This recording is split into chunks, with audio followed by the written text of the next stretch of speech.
Hello everyone, welcome back to the channel.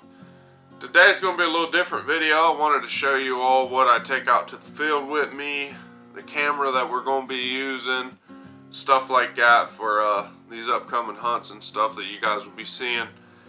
Probably within the next week, somewhere in there. About probably around 2 weeks actually. But yeah, I just want to show you all that. What we're going to start with is probably the guns. We'll go over the guns and then we'll move on to equipment that I use and what I bring to the dove field with me. So we'll go over the guns first.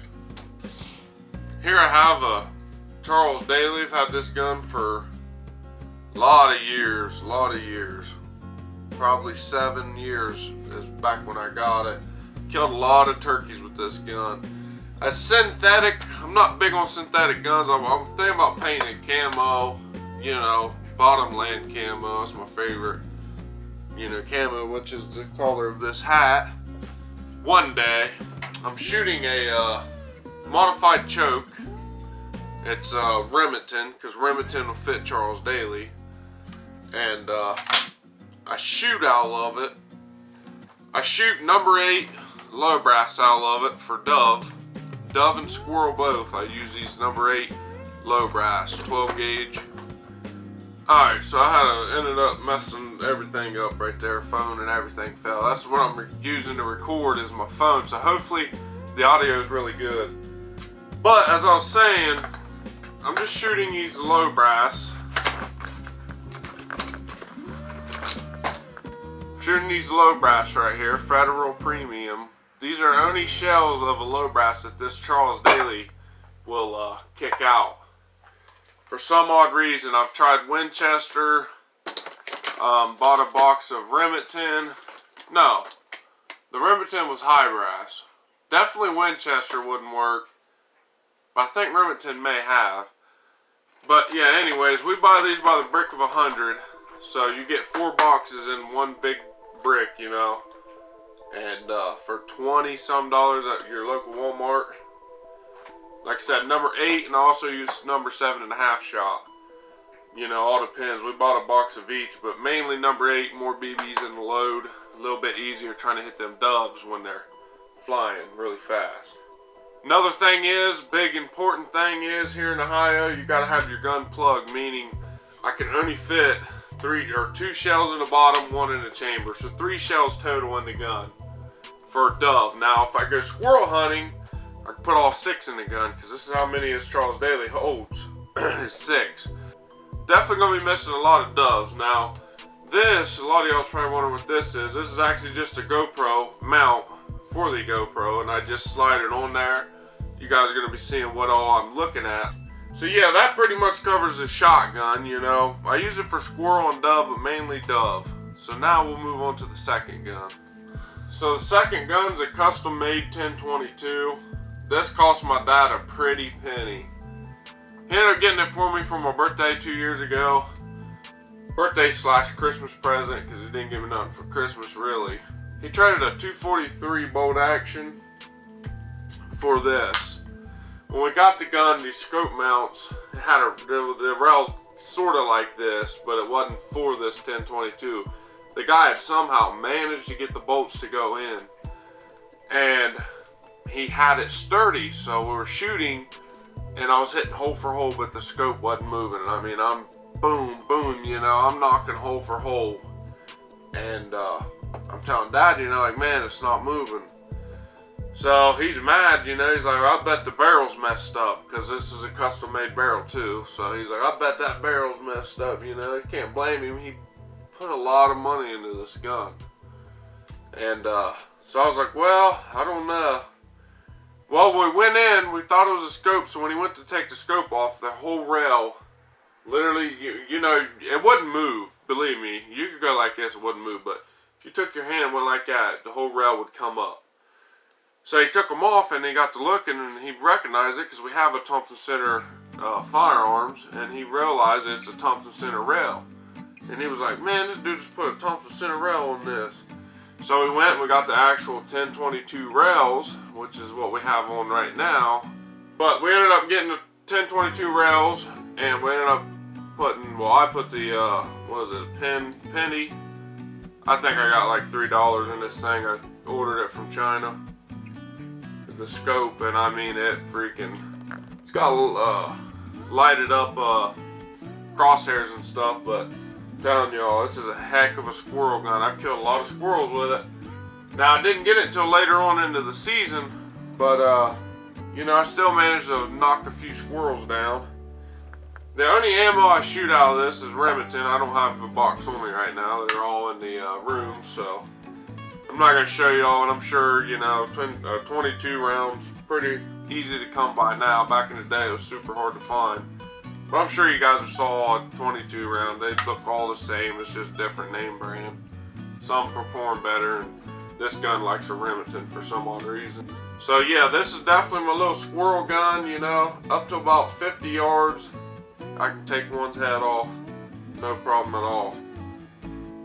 I mean, this thing's a tack driver, and it's all because of this big old barrel. I mean, this thing has a huge barrel on it. And look at the size of that barrel, the thickness. It almost reminds you of a 17 HMR, but she's not. She's a little 1022 custom. Now, I always keep something to protect these guns, especially a wood grain gun like this. So I ended up buying this gun sock, and it pretty much fits over the whole gun. Now, even though I put this on, I also put it into a big gun case. I mean, it's huge, and put all the ammo and stuff in there too. But this right here pretty much covers the gun, and it being in a case will cover the stock. There's a few scratches. I let my brother use it. I know you're probably watching, but he put a few scratches on it. But I'm not going to worship a gun. I'm going to put them all to use, no matter how good they look.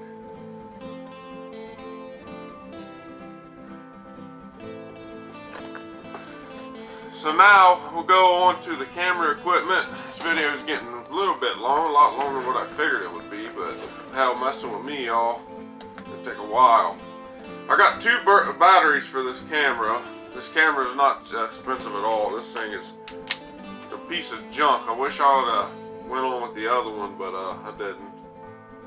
But I got two batteries here. Don't know what the heck the names of them are. High power is what it says. Camera itself, it's just a knockoff brand. It's a Aiteki. It says 4K, and that caught my eyeball, but it's not at all. The best resolution you're going to get is 1080p, and if you do that, the batteries will not last long at all. You might get 20 minutes filming time on them, and the camera will die. But you know, you can flip this screen up and down, back side to side. All your buttons are over here on the side, you know. And I'll tell you what, it don't take very good footage at all. So what my plans are, let me pull this out for y'all, because I have a GoPro Session, which is this one or the one that I'm getting here in 2 or 3 more days, because I'll probably get 2 more actually. You know, 2 more should cover really good for dove hunting, because I have a GoPro chest mount and the one on the gun, and I'm sure I can come up with another mount for the other camera, maybe one behind me. But this is a GoPro Hero 5 Session. Now, this is the one that I told you all will work on some days it won't. Well, the other day I said forget it. I'm going to put it in water, and I'm just going to leave it in there for an hour and let it record and see how long it records underwater. It recorded all the way up until the camera got full on storage. So I was like, well, that's crazy. So I took it out. Literally after that, this camera has ran like a champ. Now, the battery should be dead right now, because it was pretty much dead. Nope. I mean, yeah, it is. I had to charge it, but it comes on every single time, y'all. Every single time this camera comes on now. Something about it being in the water, like shocked it or something, just made it start working, and I can't be any more happier. So that is going to be mounted on the shotgun opening morning, because that's what we're going to be hunting is doves on opening morning. September the 1st, we'll be out in the field. I had another mount, extended mount for it, broke it. I'm always breaking stuff, it seems like, but the other GoPro, it comes with a whole bunch of mounts, so I'm not too worried about that. the last thing on this camera here is a lens, a wide angle lens, you know. So we have it on there. I'm not going to guarantee that camera's going to be up. Only time it is probably when I'm going out to retrieve the bird. When I'm shooting a bird, I can almost guarantee the GoPros are the ones that's going to be running at the time. Now, like I said, retrieval, I'll probably have this camera running as another background. You know, I've been thinking about all this. I'm new to all this, y'all, but I'm learning. You know, I've learned a lot about camera and editing videos stuff. Definitely come a long way from last year. Next month will make our channel been up for a year, so that's pretty damn cool right there. Come a long way too. But we're only going to keep on progressing throughout these years, because every hunt I'm going to be on, y'all's going to be on it with me. So that pretty much covers up for camera. Now the last thing you'd want to do is, especially going out in the dove field, you want to take a chair, you know. I usually take a bucket because I can store my doves in it and, you know, never have to worry about carrying them by hand or putting them in a hot vest, carrying a hot vest out there. So I always used to take a bucket, which I got one outside. They're all stuck together, so I'm definitely going to have a heyday trying to get them together, and you may not. You know, I mean, y'all out there, I don't know if you ever had a bucket stick together, but that's probably one of the hardest things ever to get off, is a bucket that's stuck inside of other buckets. For some reason, it is just terrible. Here's the old GoPro chest mount. You know, now I'm pretty much just blubbering away, but it's the old GoPro chest mount. I might as well get all this stuff out and get it ready to...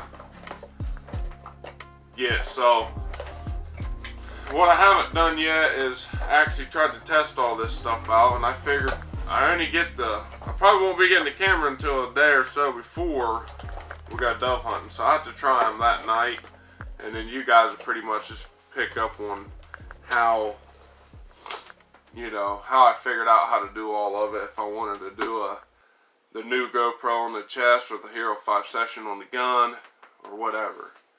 But like I said, I'm probably 9 times out of 10 going to get 2 of them, just to have that extra backup camera. Maybe not, it might not even be running. I may just hold it in a bag or something until this one dies. I'll switch it out with that one. So yeah, I hope y'all really enjoy the content I'm going to be bringing to y'all. I'm going to bring it to you regardless if you like it or not. But the ones that do like it, man, I'm going to keep pumping it out to y'all. You know, because eventually I'll look back and be like, man, that was me years ago. If I'm living. You know, you never know. You never promise tomorrow. But so before we go, I just want to say there's not going to be any more videos on gaming or nothing. We're done with that. We're about, what is the day? Wednesday, Thursday, Friday, Saturday, Sunday. 5 days. We're 5 days from opening morning. And, well, pretty much only 4 days because this day is almost over with. So thank you all for watching, and I'll see you all on the very first hunt on opening morning.